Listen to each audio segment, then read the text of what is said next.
She said she was at yoga. I believed her. Until I found her bracelet in his truck. When I confronted her, she didn't flinch. He listens. You don't. I left without another word. 2 days later, I transferred every dime from our joint account. Then I sent her a picture of my new apartment. The rent was paid for a year. Her name was still on the old lease. I'm 42. Name's Ray. I work at a local auto glass and repair shop in Spokane, Washington. Not fancy, not rich, but I was proud of the life I had. Married for over 11 years to Tessa. We didn't have kids, not by choice, not really, it just never happened. We had a 2-bedroom rental on the north side. I worked full-time. She split her time between a yoga studio and a health co-op. Tessa always talked about energy, peace, emotional space. I never got deep into that stuff, but I listened when I could. I thought I did enough. Lately, she'd been different. She started going to more yoga classes in the evening, even on weekends. She said she was training to be an instructor. I believed her. Because I trusted her. I should have looked closer. I should have asked more questions. But I didn't. That's on me. The weird part started about 2 months before everything blew up. She would come home already changed into clean clothes.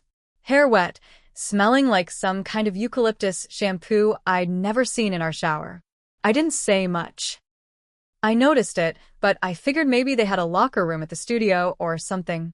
She brushed me off when I asked. One Thursday night, she came home around 9:30. Said she had a deep restorative class and stayed after to chat. I remember exactly how she said it. Her voice was calm, but it didn't feel like she was talking to me. It felt like she was reciting a script. I nodded like a fool. She went to bed early. The next morning, at the shop, we had a gray F-150 parked out back. Belonged to a guy named Derek, who used to be a regular. Needed a rear-view mirror replaced and a chip filled on the windshield. Nothing big. I walked out to check the VIN, opened the passenger side door, and there it was. A bracelet. Not just any bracelet, hers. Turquoise beads, one cracked. I gave it to her for our anniversary 5 years ago. I knew every detail of that bracelet. She wore it almost every day until recently. I stared at it for what felt like 10 minutes. Picked it up. It was warm, like it had been sitting in the sun. I slipped it in my pocket and didn't say a word to anyone. I waited until she came home that night. Same routine.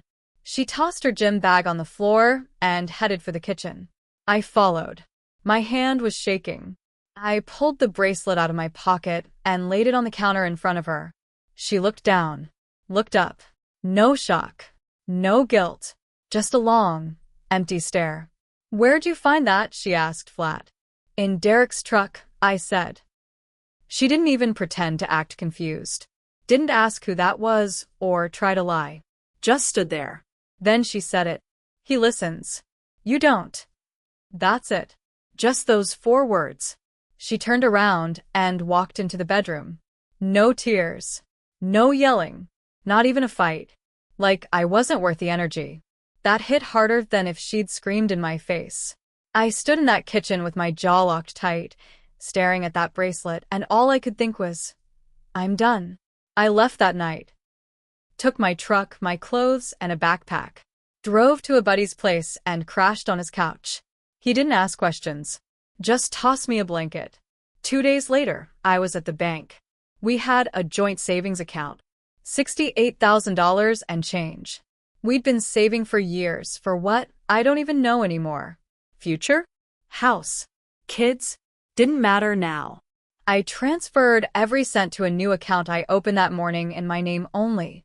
The banker didn't even flinch. Just asked for ID and had me fill out a few forms. Whole thing took 30 minutes. Then I drove across the state line into Idaho. Coeur d'Alene. Found a 1-bedroom apartment with a short-term lease. Clean, quiet, nothing fancy. Paid the entire year in advance. All utilities included. I texted her one photo, my new apartment keys sitting on a granite countertop. Under it, I wrote, "Don't worry, I didn't take the couch." I expected something. Anger. A call. A fight. But there was nothing. No response. She didn't even ask about the money. That told me everything I needed to know. But I had one last card to play. Her name was still on the lease of our house in Spokane. I'd already called the landlord. Told him I was moving out. He said fine, he'd hold her accountable for the rent. I didn't mention she wouldn't be able to pay it alone. She worked part-time. Barely brought in enough to cover groceries. And Derek? He wasn't going to save her. He was married too, last I heard. And this was just the start. 3 weeks after I moved out, I got a voicemail from our old landlord.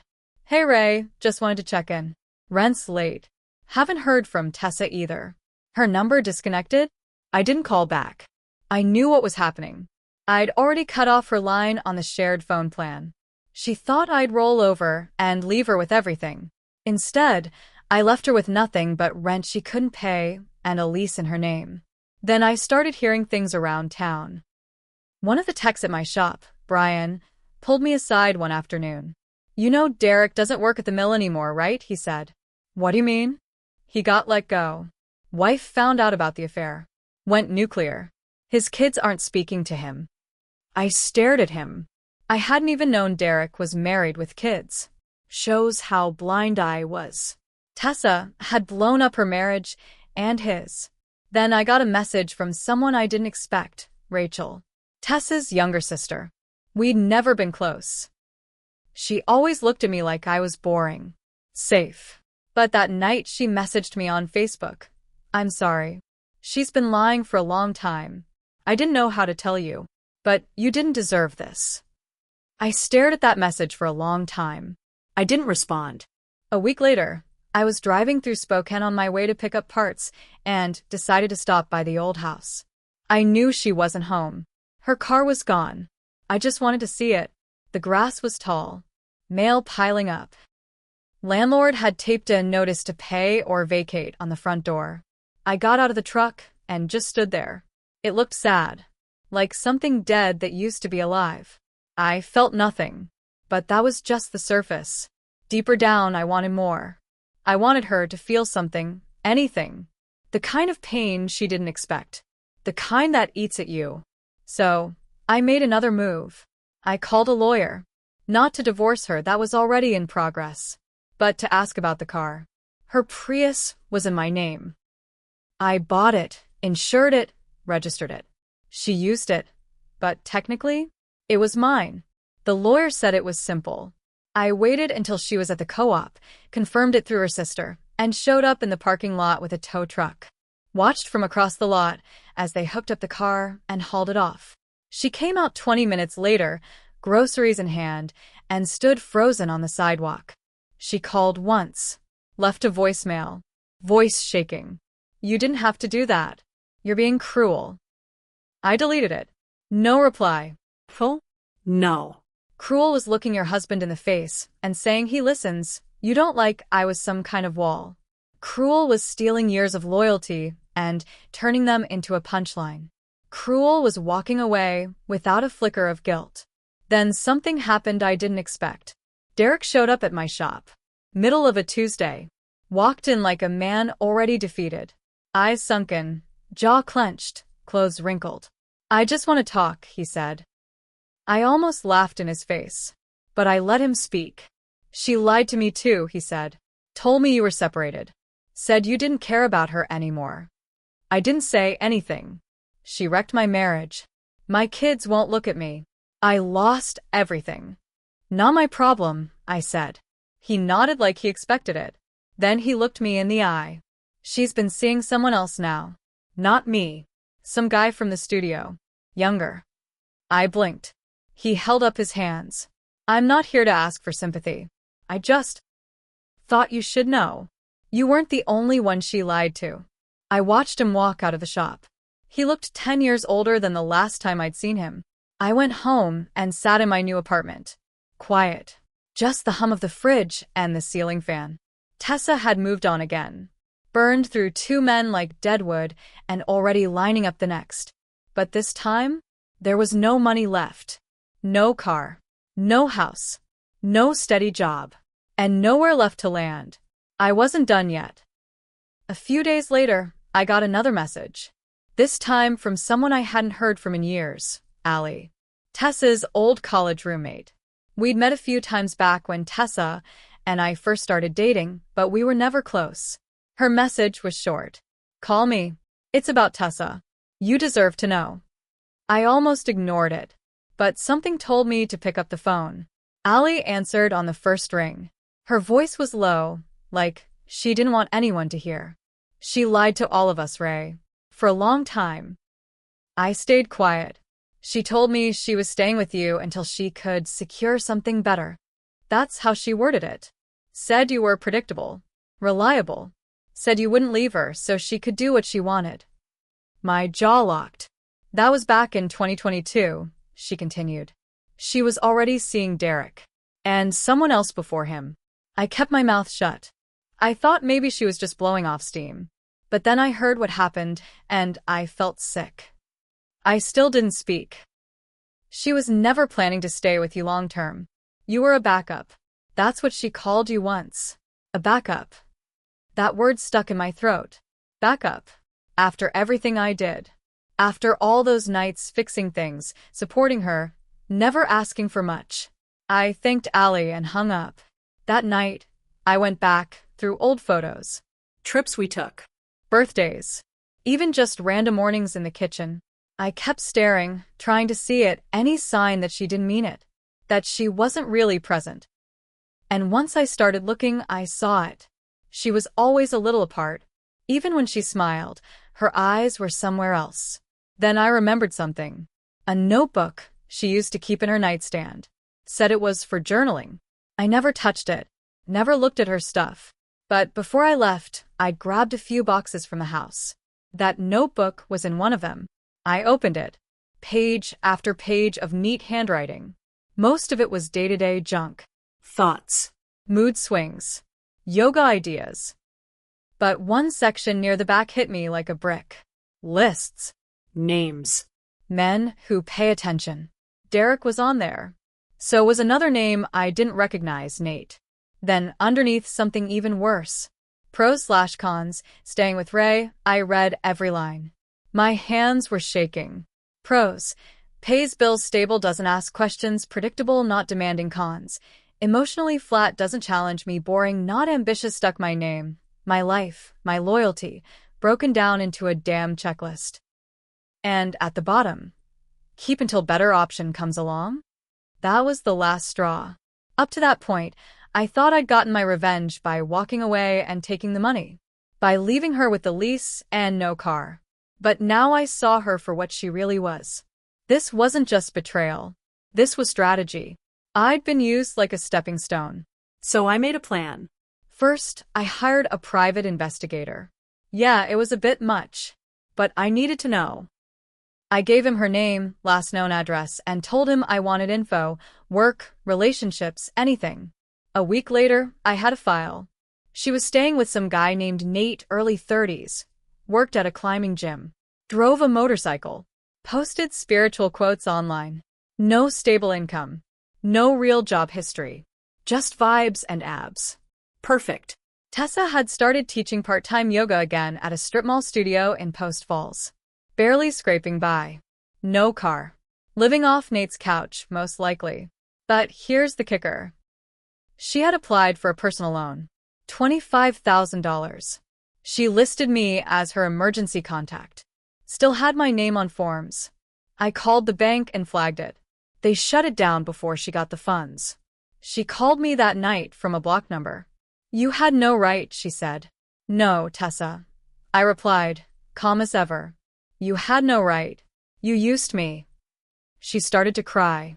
I hung up. I wasn't doing this for sympathy anymore. I wasn't trying to hurt her just to hurt her. I wanted her to feel what she made me feel. Helpless. Alone. Unwanted. Tossed aside. And that's where it started to work. Rachel, her sister, reached out again. She's crashing, she said. She asked to stay with me. I told her no. I'm sorry, Ray. I should have warned you years ago. Then the best part came. Derek's wife filed a civil suit. Claimed alienation of affection, emotional distress. Washington's one of the few states that allows it. Guess who she subpoenaed? Me. And I agreed to testify. Because now it was about more than just me. Tessa had left a trail of broken people behind her. And for the first time in my life, I wasn't the quiet one in the background. I was the one pulling strings. And I wasn't finished yet. Testifying in court wasn't easy. Derek's wife, Michelle, was angry but controlled. She had the kind of quiet rage that fills a room without shouting. When I took the stand, I told the truth. I told the court how Tessa lied to both of us. How she used our joint money for weekend retreats that were really just overnight trips to be with Derek. How I found her bracelet in his truck. Michelle watched me the whole time. She didn't blink. Tessa didn't show up. She filed a motion to dismiss the case, claiming emotional harassment and slander. It didn't work. Her name was all over Derek's phone records, credit card statements, and my bank statements. Michelle's lawyer built a timeline. It was airtight. A month later, the judge ruled in Michelle's favor. Tessa was ordered to pay $35,000 in damages, plus court fees. She didn't have it. Her studio fired her after the lawsuit made the local paper. Her relationship with Nate fell apart too. According to Rachel, he kicked her out after she borrowed his credit card to buy groceries and never paid him back. I didn't gloat. I didn't say a word. But I wasn't done yet. Tessa's Prius, the one I repossessed legally, was still in my garage. I decided to sell it. Every penny went to an anonymous donation under Michelle's name. She never found out where it came from. Then I found a new lawyer. Not for revenge. This time for divorce. The real kind. Final. I filed with all the documents. Everything clean and legal. But I added one last clause. See, during the marriage, I had paid for Tessa's yoga certification classes. $8,200. She never paid me back. My lawyer added a reimbursement claim. Since we were in a no-fault state, it wasn't a sure thing, but I had receipts. Literal ones. We won. Tessa now owed me nearly $10,000 plus interest. She tried to appeal, but she had no lawyer, no job, no savings. She tried calling me again. I answered. You win, she said. Her voice was small. No, I said. I just stopped losing. She begged me to settle. Said she had nowhere to go. I told her the truth. That's not my problem anymore. The court put her on a monthly payment plan. She missed the first two. That triggered collections. Her credit got hit. She couldn't rent anywhere without a cosigner. Rachel refused to help her. Derek ghosted her. Nate blocked her. That's when the final blow landed. The yoga studio she used to work for, the very first one she claimed to be training at, posted on social media that they were hiring again. I had a friend apply and accidentally mentioned Tessa's name. They replied immediately. We don't associate with her anymore. Liability reasons. Tessa was blacklisted in the local wellness scene. Couldn't teach. Couldn't rent. Couldn't borrow. And I started over. Not perfect. Not healed. But free. I upgraded to a better apartment in Coeur d'Alene, not because I had to, but because I wanted to. I kept working at the auto shop, saved more, stayed quiet. Every so often, I'd hear a whisper from someone who saw her walking or couch surfing. She changed her number again. Her Facebook disappeared. And me? I kept the notebook. That damn journal with my life broken down into a pros and cons list. I didn't keep it out of spite. I kept it as a reminder. Never let anyone make you feel like you're just their backup. In the end, Tessa didn't just lose a husband. She lost her safety net, her community, her reputation, her money, and her voice. Every door she walked through thinking she was smarter than the people she left behind, slammed shut and locked from the inside. I didn't raise my voice. I didn't break the law. I just let the truth catch up to her. It always does.